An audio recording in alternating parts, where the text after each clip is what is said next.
Are you tired of waking up in the middle of the night to go to the bathroom? Maybe for you it's 1 o'clock, i.e. Maybe it's 3:07, i.e. Almost as if your bladder has its own alarm clock. You lie there in the dark, hoping the feeling will just go away, but it never does.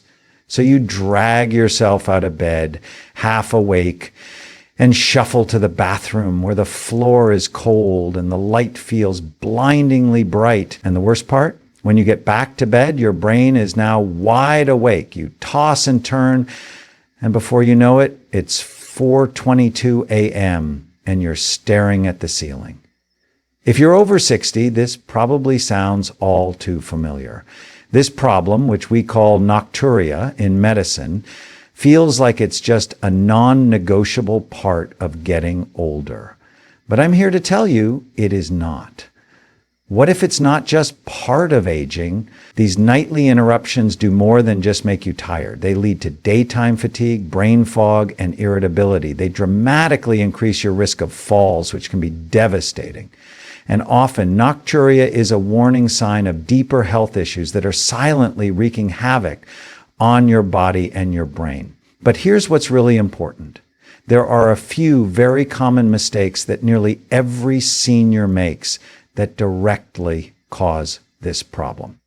One of them is an innocent habit you might even think is healthy. Today, we are going to expose these mistakes. Stick with me, because by the end of this video, you will have a clear, actionable plan to take back control of your nights and your health. All right, let's get right into it. One of the single biggest and most overlooked mistakes that drives you to wake up at night is this: improper evening hydration. Now, I know what you're thinking. I already know not to drink a gallon of water before bed, but it is so much more nuanced than that.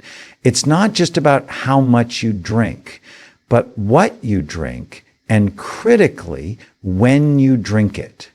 Think of your body's fluid system like a reservoir. During the day, it fills up, and your kidneys work steadily to process the fluid. But as we age, a special hormone is released at night that is supposed to tell the kidneys to slow way down so we can get the deep restorative sleep our brain needs. The mistake happens when we flood that reservoir right before the system is meant to power down. Many seniors, worried about staying hydrated, try to catch up on their water in the evening. They have a big glass with dinner, another while watching TV, and maybe one more right before bed. This is a huge mistake. You're asking your kidneys to run a marathon right when they are supposed to be sleeping. Your body has no choice but to wake you up to relieve the pressure. And it's not just water. We have to talk about hidden fluids and diuretic triggers. That healthy bowl of soup for dinner, that juicy orange, that calming cup of herbal tea, they are all fluid. Then you have the diuretics, things that force your kidneys to make more urine. The biggest offenders are caffeine and alcohol. An afternoon coffee or an evening glass of wine can have an effect that lasts for hours, guaranteeing your bladder will be working the night shift. Let me tell you about Robert, a 75-year-old from Ohio. He was at his wit's end, waking up 3, sometimes 4 times a night. He was doing everything right. Healthy diet, exercise. His routine included a big glass of water with his pills after dinner and a cup of decaf tea in bed. But decaf does not mean caffeine-free, and that late-night fluid was a perfect storm for nocturia. So here is your first and most powerful solution. I want you to adopt what I call the fluid curfew. It's simple. 3 hours before your intended bedtime, all significant fluid intake stops. This gives your body time to process what you've had and empty your bladder before you even get in bed. Small sips for medication are fine, but no more full glasses. And move all caffeinated or alcoholic drinks to be an afternoon-only event, ideally before 2 p.m. This one change can be a complete game changer. What if you've tried the fluid curfew and you're still waking up? This brings us to our second mistake, ignoring your body's changing internal clock and the hormonal shifts that come with age. Many people just assume their bladder is getting weaker, but often the bladder is just following orders from a change in your body's chemistry. Let me introduce you to a critical hormone, antidiuretic hormone, or ADH. Think of ADH as the night manager for your kidneys. When it gets dark, your brain releases more ADH, which tells your kidneys, slow down urine production, conserve water, let this person sleep. It's a brilliant system designed to give you uninterrupted rest. Here's the problem. As we get older, our bodies naturally produce less ADH at night. It's not your fault. It's a normal physiological change. But without a strong signal from the night manager, your kidneys don't get the memo. They keep filtering fluid at a daytime rate all through the night. This condition is called nocturnal polyuria, and it's a primary driver of nocturia in seniors.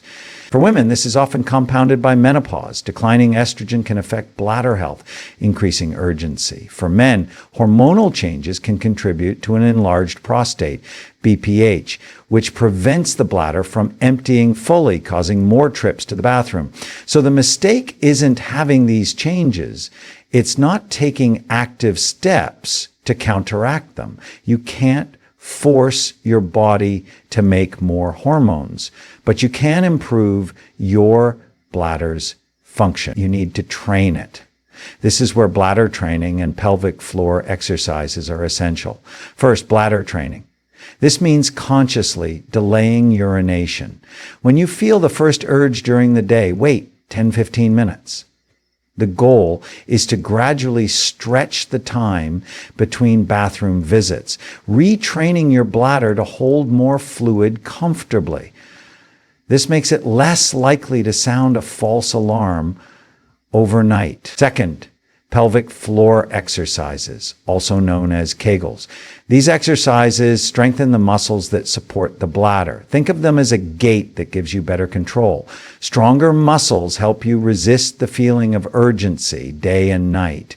These are critical for both men and women. By working with your body's new reality, you can make a massive difference. If this is resonating with you and you're finding this information valuable, do me a quick favor and tap that like button. It truly helps our channel get this information out to more people who are struggling with this exact problem and don't know where to turn.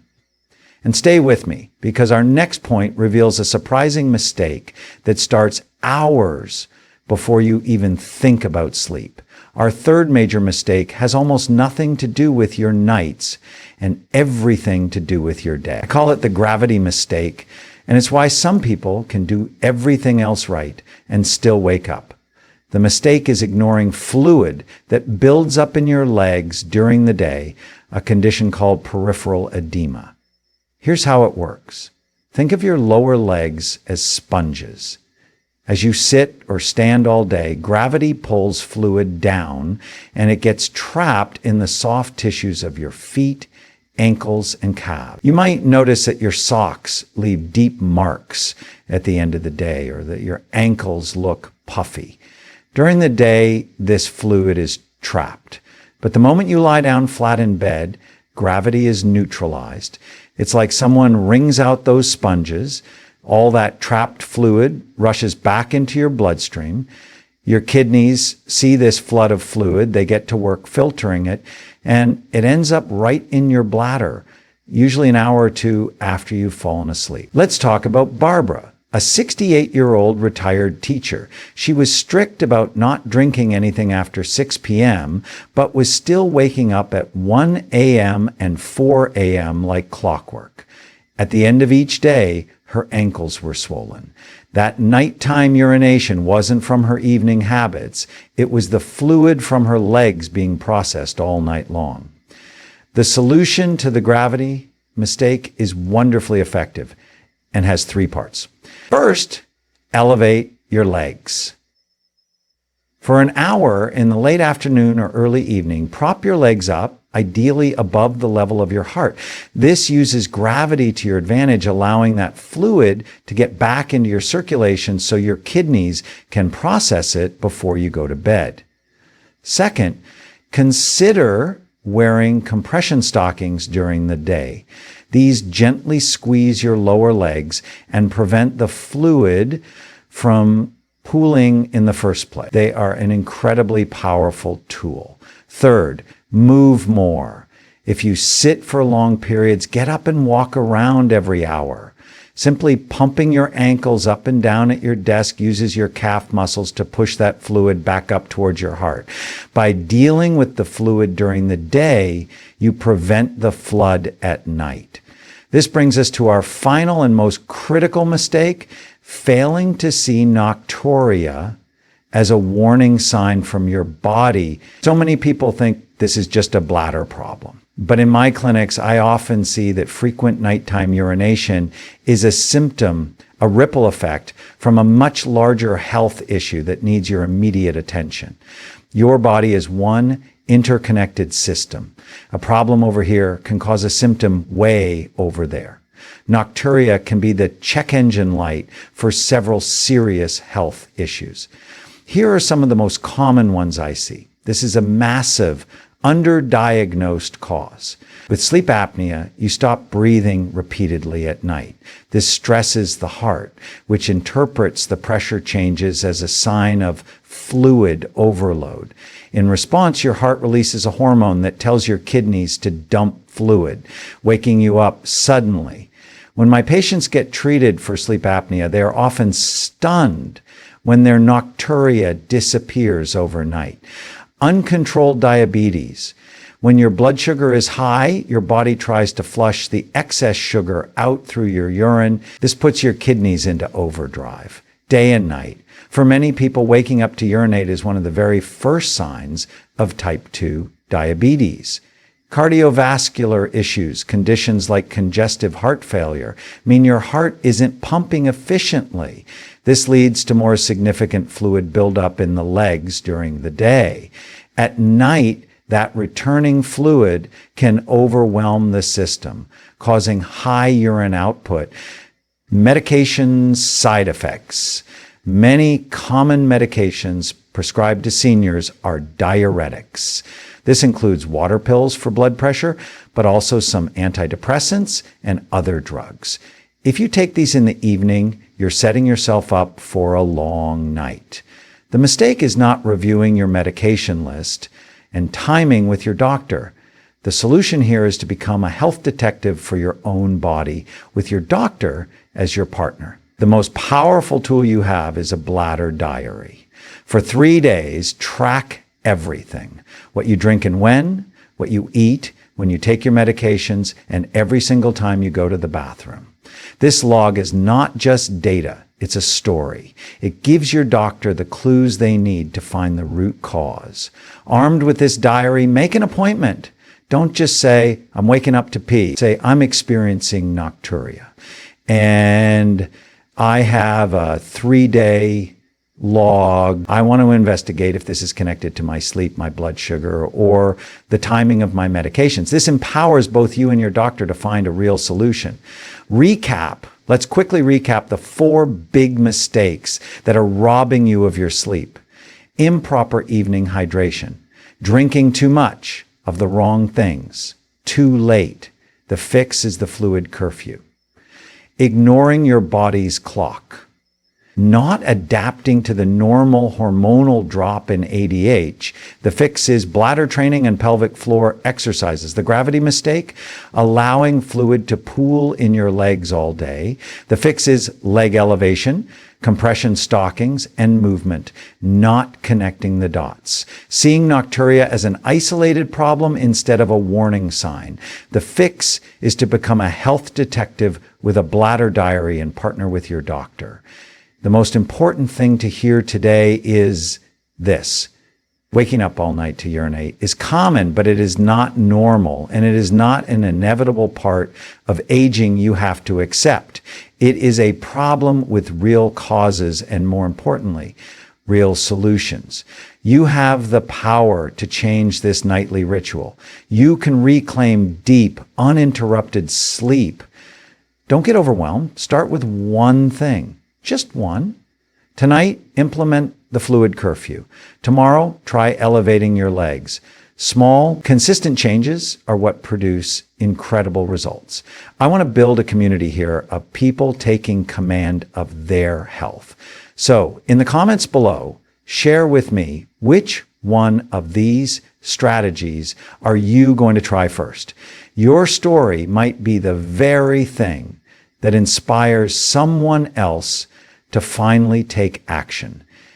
And if you haven't already, subscribe to the channel and hit the notification bell so you don't miss our next video on how to thrive in your senior years. You can take back your nights. You can wake up feeling refreshed and ready for your day. Your journey to better sleep and a better brain starts right now.